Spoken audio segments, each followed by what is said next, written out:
5월 31일 법률방송 로투데이 시작하겠습니다. 첫 소식입니다. 재판 거래 파문으로 사법부에 대한 국민 신뢰가 나락으로 떨어진 가운데 김명수 대법원장이 오늘 대국민 담화문을 발표했습니다. 어떤 메시지를 내놓았는지 장한지 기자가 전해드립니다. 재판 거래 의혹에 대해 김명수 대법원장이 오늘 오후 A4 용지 2쪽 분량의 대국민 담화문을 발표했습니다. 김명수 대법원장은 먼저 법원에 몸담은 한 명의 법관으로서 참여하고 사법부를 대표해 진심으로 사과의 말씀을 올린다고 사죄했습니다. 김 대법원장은 그러면서 이번 사건을 사법부 혁신의 새로운 계기로 삼고 관련자들에 대한 엄정한 징계를 신속히 진행할 것이라고 밝혔습니다. 문건 전면 공개 요구에 대해선 조사 자료 중 의혹 해소를 위해 필요한 부분의 공개도 적극 검토하겠다고 말했습니다. 양승태 대법원장 검찰 고발 등에 대해선 신중한 모습을 보이면서도 가능성을 열어놓았습니다. 최종 판단을 담당하는 대법원이 형사 조치를 하는 것은 신중할 수밖에 없는 것도 사실이다. 법원 내 외부 각계의 의견을 종합해 최종적으로 결정하겠다는 것이 김 대법원장의 말입니다.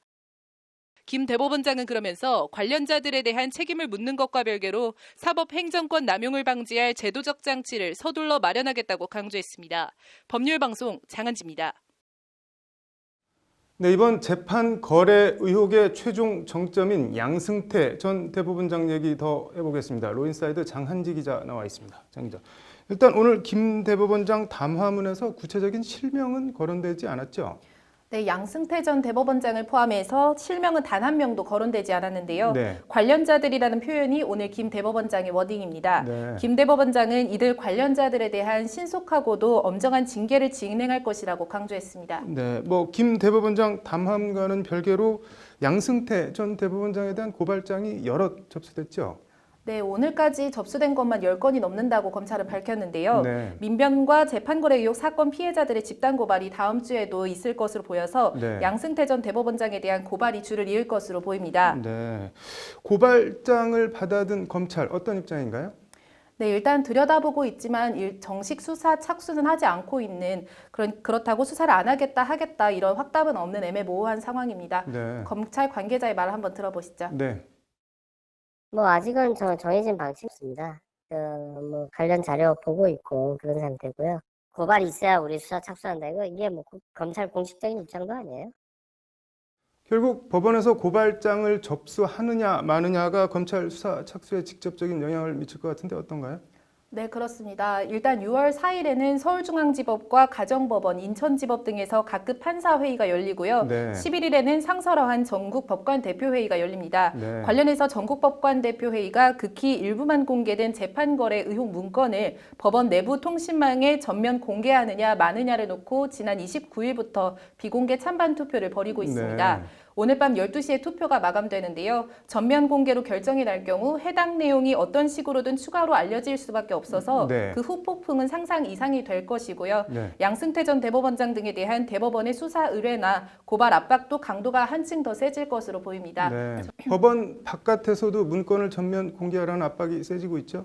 네, KTX 해고 승무원 등 재판거래 의혹 사건 당사자들은 물론 민주노총 등 시민사회 노동단체들이 릴레이 기자회견을 여는 등 말 그대로 전방위적인 압박을 하고 있는데요. 네. 김명수 대법원장은 이와 관련해서 오늘 담화문에서요. 네. 조사 자료 중 의혹 해소를 위해 필요한 부분의 공개도 적극 검토하겠다고 밝힌 바 있습니다. 네.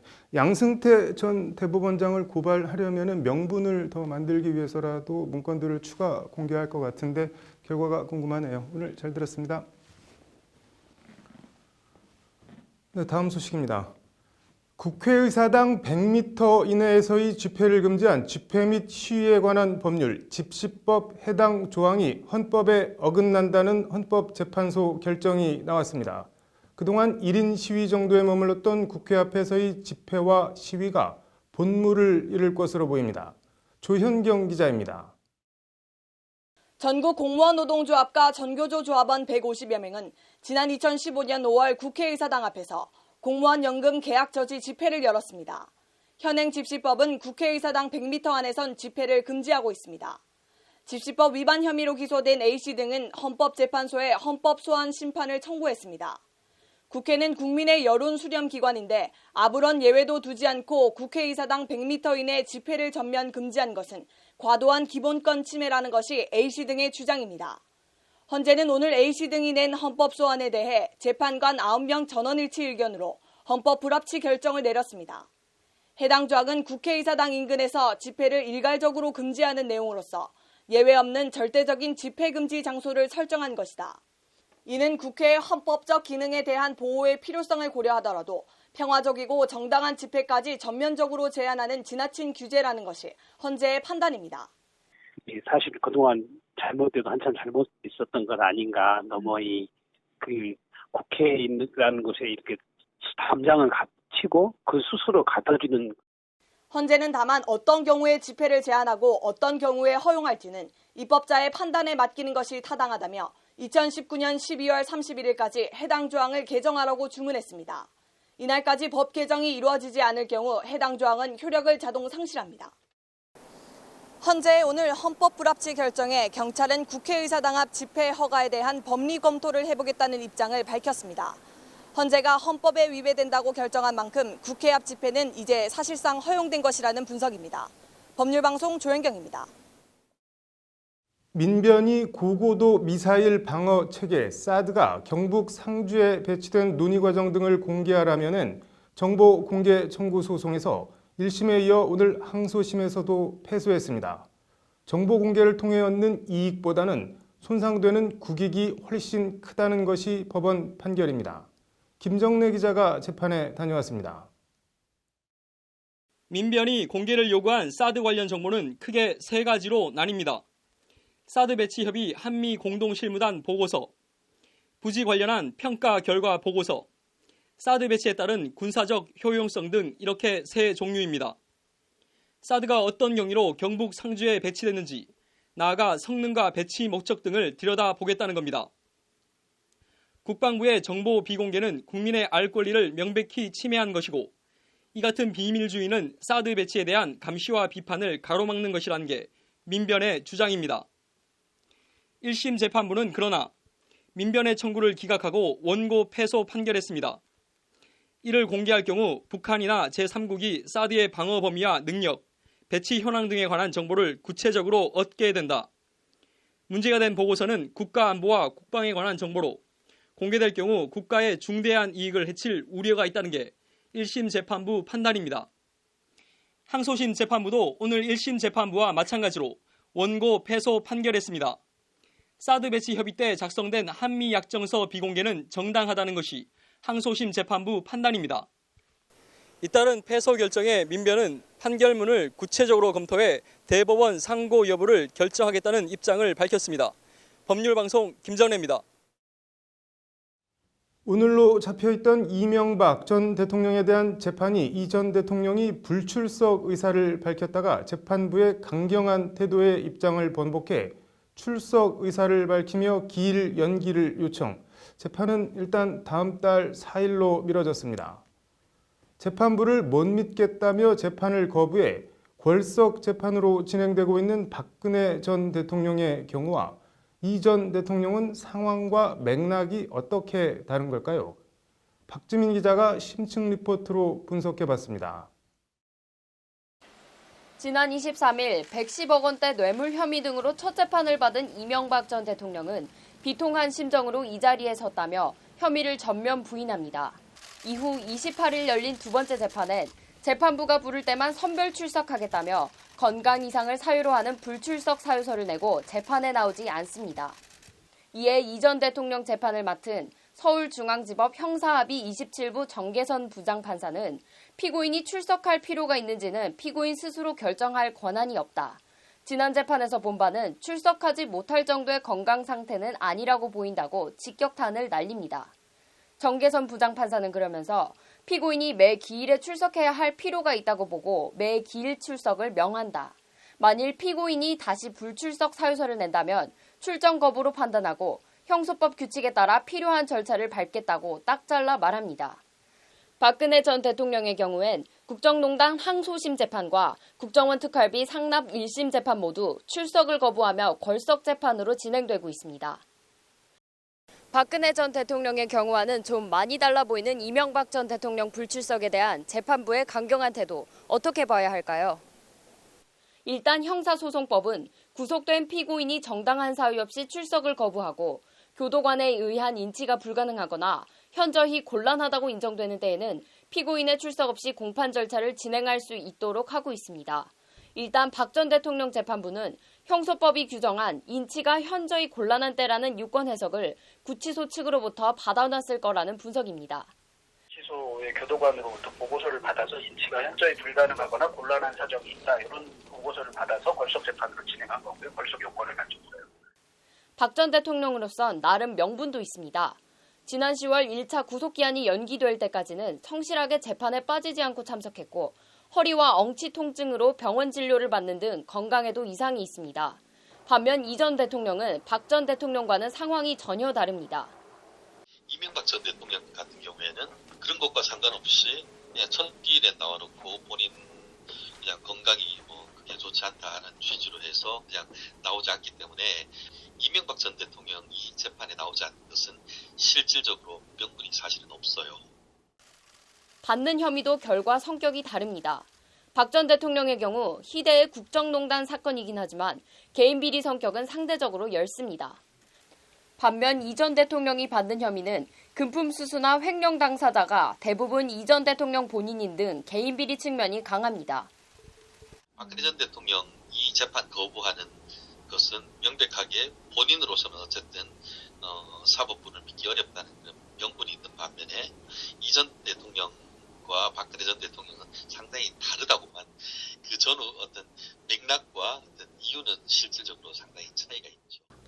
이 전 대통령이 태도를 바꿔 출석하겠다는 입장을 밝힌 때에는 이런 명분 부족에 만에 하나 강제로 인치돼 끌려 나올 가능성을 고려했을 거라는 분석입니다.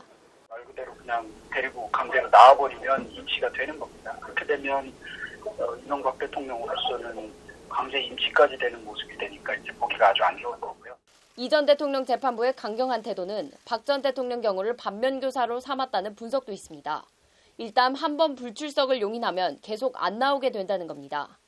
대통령을 처음부터 초기부터 출석하지 않아도 이것을 제지하지 않을 경우 계속해서 불출석의 어떤 우려가 있기 때문에 아무래도 이명박 전 대통령의 경우에는 박근혜 전 대통령의 어떤 예를 보고서 의도와 해석이 분분한 가운데 이명박 전 대통령에 대한 다음 재판은 다음 달 4일 열립니다.